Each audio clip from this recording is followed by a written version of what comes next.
garantia da democracia.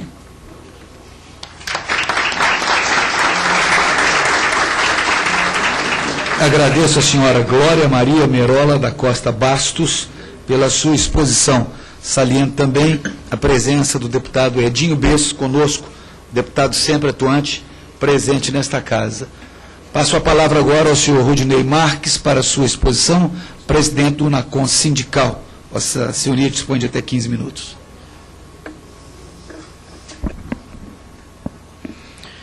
Excelentíssimo deputado Lincoln Portela, presidente da CLP, doutor Carlos Higino, secretário executivo da CGU, doutora Glória Bastos, diretora da NTC, senhores parlamentares, os colegas da CGU, dirigentes da CGU, que eu estou vendo vários aqui, os colegas que vieram dos estados para prestigiar essa audiência, a comissão de aprovados do último concurso da CGU, que está aí lutando pela nomeação de 100% dos excedentes no concurso. Nós temos certeza que nós vamos conseguir, estamos fazendo um trabalho intenso nessa casa e tenho a certeza que todos serão chamados.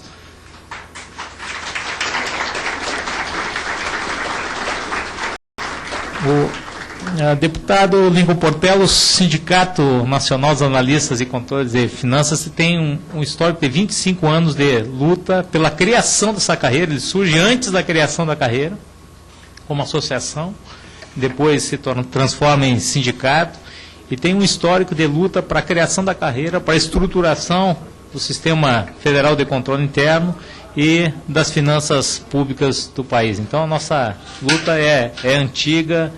E, como a Glória falou no encerramento da sua fala, agora nós vamos apresentar algumas demandas desse sindicato.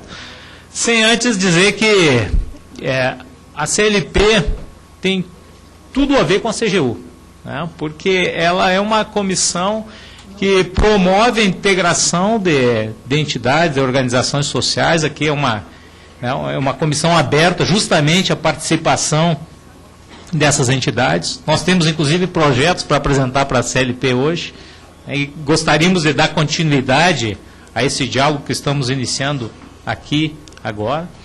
E a CGU também tem, como já foi falado anteriormente, um histórico de participação, de fomento ao controle social, à participação popular. Estão aí as iniciativas como o Portal da Transparência, fomento à participação social e vários outros projetos que mostram que existe no DNA da CGU essa integração com a sociedade, que é compartilhada, então, como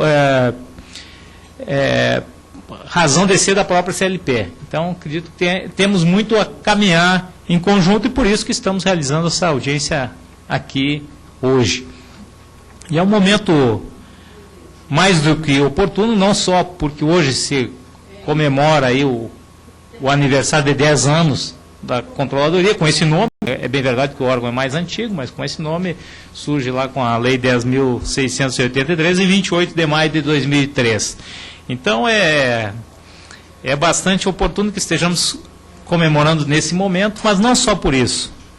Não só por isso. O momento é oportuno porque a própria Glória já falou, nas últimas semanas, nos últimos meses, os órgãos de controle têm sofrido uma investida pesada de todos aqueles setores que não admitem o controle do patrimônio público e dos interesses da sociedade. Só na semana passada, nós assinamos 2 notas, uma foi em conjunto com a NTC, em relação a investidas do ministro dos Transportes e algumas outras figuras da República que diziam simplesmente que o tribunal estava impedindo os investimentos públicos no país. E depois, na sexta-feira, nosso próprio sindicato sozinho assinou uma nota em resposta às investidas do diretor da COPE, da UFRJ, que disse simplesmente que a CGU queria inviabilizar os investimentos em pesquisa científica e produção nessa área no país. Pois bem, eu quero ler só 2 parágrafos dessa nota, porque é o momento da gente registrar, né, que nós precisamos nos organizar para dar uma resposta à altura do que esses setores que estão investindo.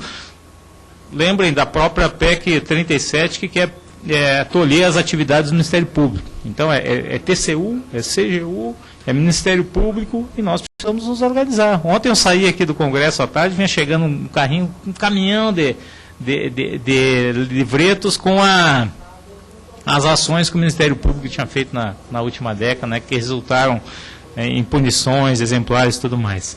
Bom, nessa nota nós dizemos, basicamente não vou ler toda ela, mas o seguinte: ao vociferar contra a CGU, o diretor da COP ataca em verdade toda a sociedade brasileira. Iniciativas como o Portal da Transparência, a Lei de Acesso à Informação, as ações correcionais que já resultaram desde 2013 em punições expulsivas aplicadas a 4.293 agentes públicos, a centenas de operações especiais realizadas isoladamente ou em parceria com o Ministério Público e a Polícia Federal, a Lei 2.813 de 2013, agora da semana retrasada, que pune conflitos de interesse no Poder Executivo Federal, formulada pela CGU, publicada na última sexta-feira, são conquistas irrevogáveis da sociedade, entre as quais não se admite retrocesso. A corrupção é um fenômeno humano ao qual, em hipótese alguma, estão imunes aqueles que detêm o título de doutor. Não é porque Einstein esteve na COP em 1925 e almoçou com seus dirigentes que a CGU vai deixar de fiscalizar.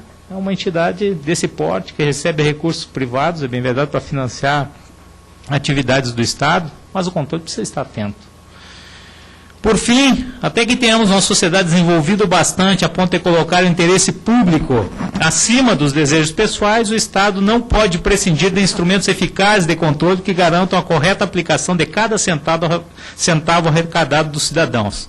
Nesse sentido, os auditores da CGU, por nós representados, com a competência que lhes é característica, continuarão prestando serviços de excelência, como a sociedade exige e merece.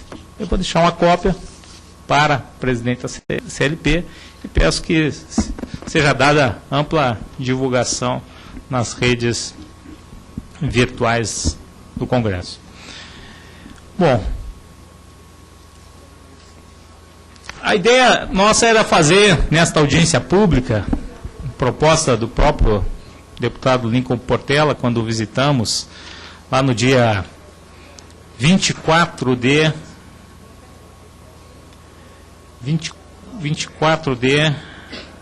abril, se eu não me engano, fazer um balanço desses 10 anos em termos de erros e acertos. E nós vamos aqui tentar pontuar justamente essa questão. Vamos mostrar que houve avanços, é claro, como já foi exposto aqui nessa mesa, mas temos muito que avançar em outras áreas. E vou começar com acertos.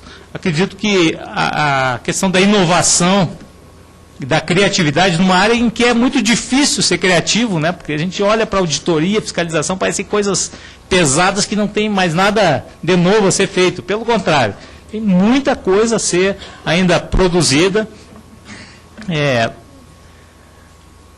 Tem até um folder, agora enxerguei o nosso colega Jerry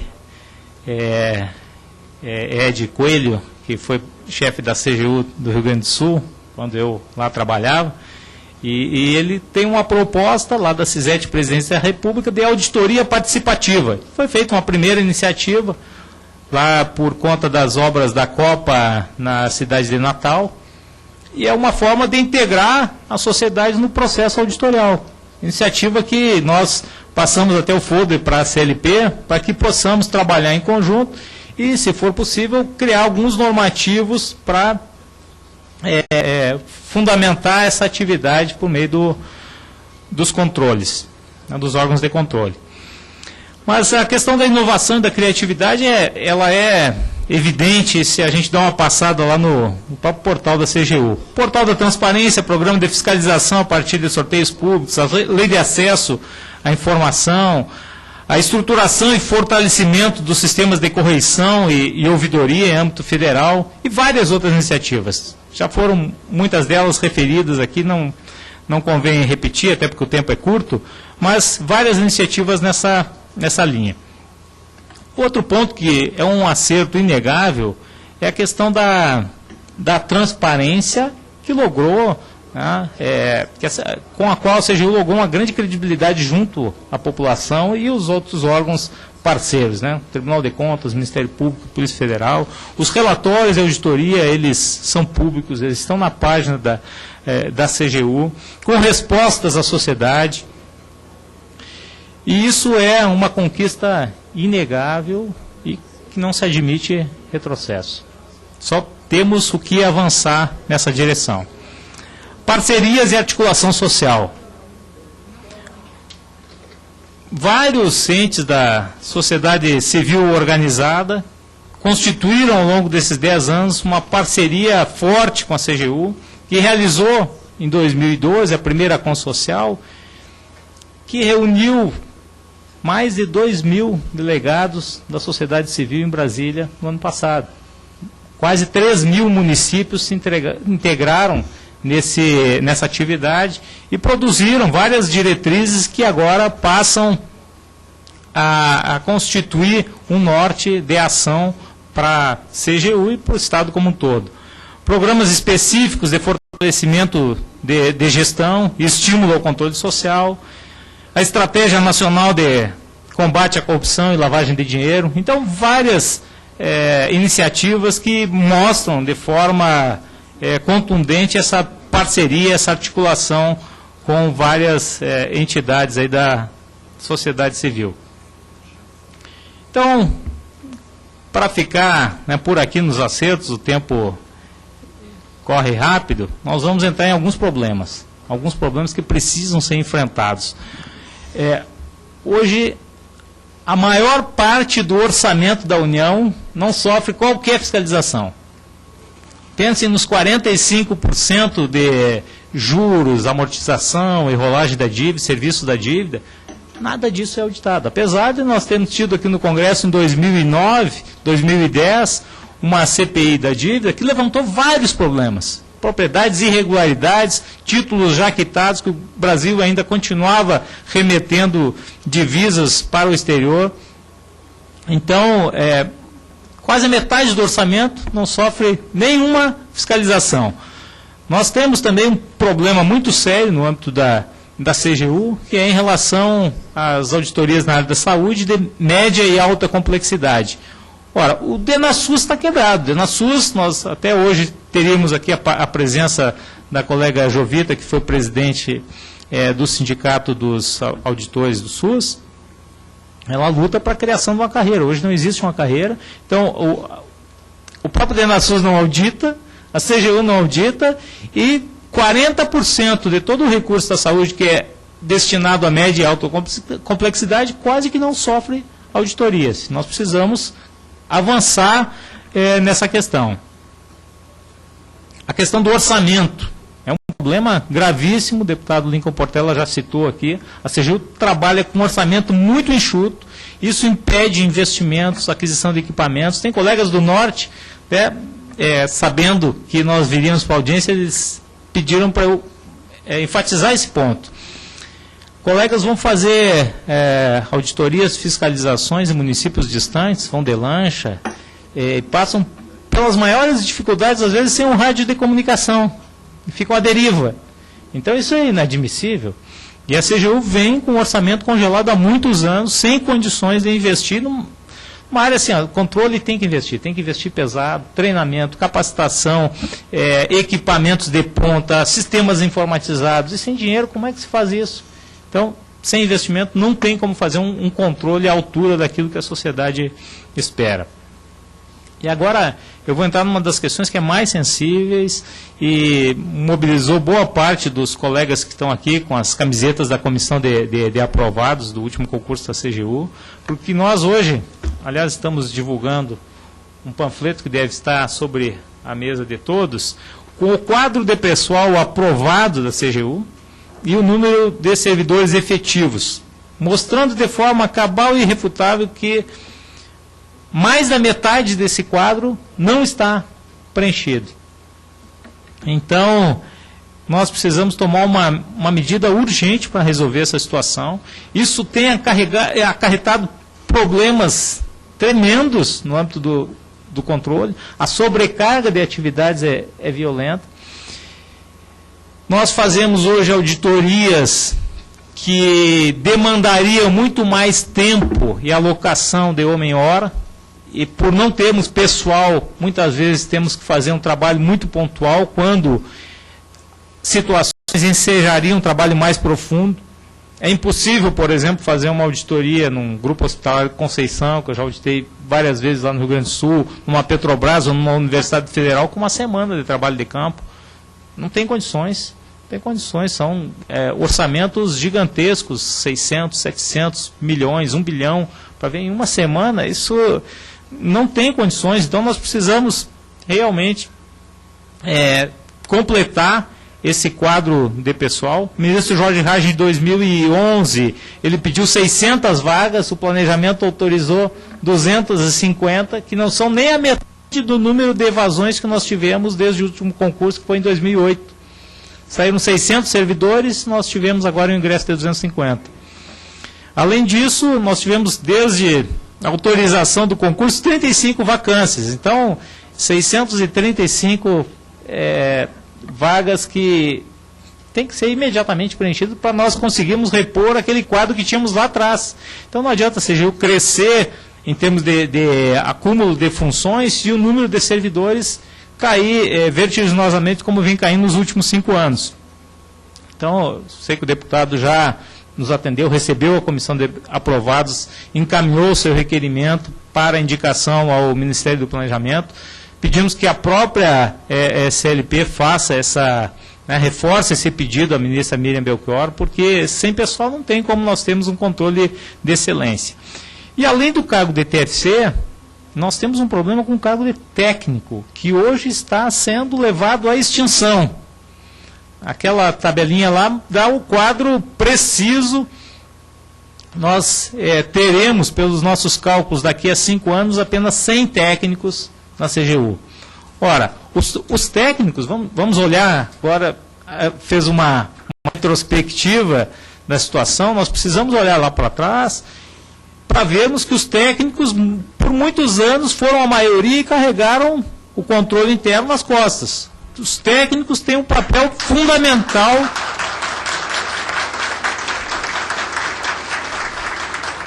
Os técnicos têm um papel fundamental nesse órgão e estão sendo empurrados para a extinção. E as atividades de média e baixa complexidade, como não tem técnicos, são assumidas por auditores. Então, a CGU, que teria a obrigação de zelar pelo patrimônio público, acaba desperdiçando dinheiro, porque ao invés de contratar técnicos para desempenhar essas atividades, faz com que os auditores as assumam. Mas essa questão do desvio de função, que nós vamos entrar daqui a pouco. Eu vou acelerar um pouco. O salário inicial do técnico de R$ 5.663 não é completamente defasado, não é atrativo. Então nós precisamos melhorar a tabela remuneratória e outras demandas dos técnicos, como a exigência de nível superior. Várias carreiras já resolveram essa situação. Eu era dirigente do Sindicato de Receita em 99, quando a Receita passou a exigir o nível superior para ingresso no cargo de técnico. E nós até hoje não conseguimos resolver essa situação no controle interno. Mas vou acelerar um pouco, porque... E com isso eu já vou encaminhando o encerramento. Nós precisamos, deputado Lincoln Portela, consolidar a legislação que ampara as funções da CGU. Eu citava que foi realizada no ano passado, uma das 5 propostas mais votadas da Consocial foi o fortalecimento da CGU por meio de uma lei orgânica. Nós conversamos já há muito tempo com a Casa e nunca surge um momento político adequado para que esse projeto seja encaminhado para o Congresso. Pois bem, deputado, então hoje o sindicato entrega em suas mãos para que nós possamos avançar nessa discussão aqui dentro do parlamento um anteprojeto de lei orgânica para a CGU. Acreditamos que podemos fazer uma audiência exclusivamente para discutir essa questão. Temos muito o que avançar em termos de fortalecimento da CGU e a lei orgânica é inadiável. Em termos da carreira, já conversamos várias vezes com o doutor Higino e acreditamos que estamos amadurecendo um projeto de atribuições e nível superior para o técnico, como eu havia citado há pouco. Acho que essa questão vai evoluir sim. Conversamos com o pessoal do Tesouro Nacional semana passada, estivemos reunidos com os coordenadores e ficamos de chamar uma reunião entre CGU, Tesouro Nacional e sindicato para que pudéssemos então avaliar o projeto de lei que está sendo gestado para resolver essa questão. E nomenclatura, que é uma briga histórica também na nossa carreira, porque o termo analista já não diz nada daquilo que nós realizamos. Então, é uma demanda antiga que está bem encaminhada com a CGU, a alteração da nomenclatura de analista para auditor. Bom, temos uma proposta também que acreditamos que pode ser mais bem tratada no âmbito da própria CGU, de criação e efetivo funcionamento da Comissão de Coordenação de Controle Interno. Por quê? Há uma previsão do Decreto 3591 de 2000, mas até hoje a comissão não foi instituída e não está funcionando a pleno. Por que eu digo isso? Porque nós temos que pensar o controle em articulação com a sociedade civil, mas nós temos que pensar internamente também, constantemente, para que nós pudéssemos ter esse rol de inovações, foi preciso muita discussão, pensar muito em conjunto sobre determinadas atividades. Então, acreditamos que está na hora de instalarmos a CCI.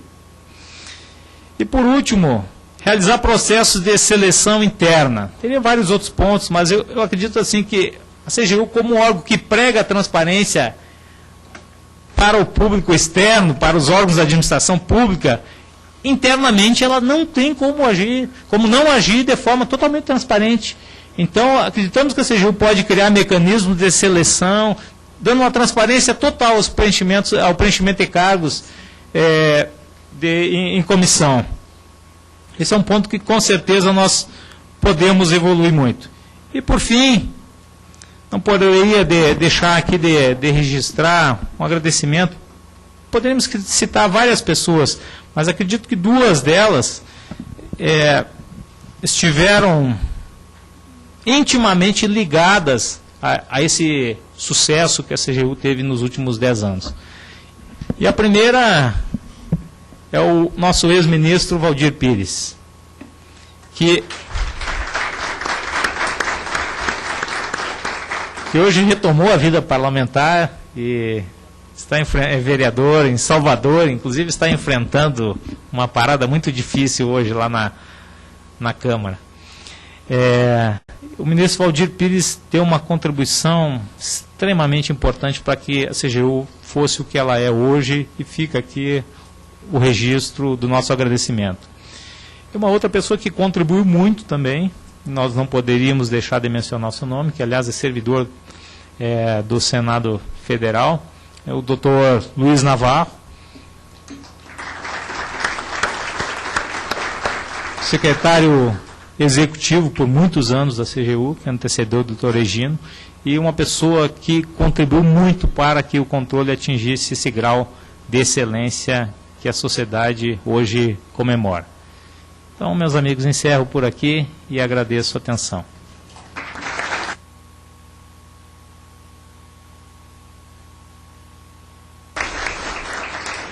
Agradeço ao senhor Rudinei Marques pela sua exposição. Parabenizo e agradeço novamente as excelentes contribuições de todos os expositores da mesa. Falar em comissão de legislação participativa, só para que vocês tomem conhecimento, quem pode apresentar sugestões legislativas? entidades da sociedade civil, exceto partidos políticos, sindicatos, federações, confederações, associações e órgãos de